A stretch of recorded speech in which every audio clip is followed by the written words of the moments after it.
اینسیاتیفین کو لحرم باکور و رجلات سوریه و سوریه بخواه کمپینا کو بناوه از دخازم به اجلان را حفدیتینه بکم رخصته بون ده انجام کمپینه وکن نامه که جه سکرتری گیشه نتبینیا کردی CPT کنسیا یکی تو اروپا کنسیا مافه مروان و وزیر داده ترکیه را شاندن.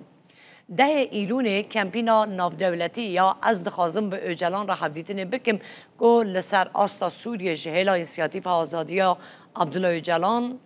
سوریه و اینسیاتیف پارێزەران یا سوریه یا جبو پاراستن عبدالله اجلان ده 20 تباخ 2025 ده دست بکره بو بداوی بو. هر دو اینسیاتیفان 21 ایلونه به داخویانیه که اشکره کرن که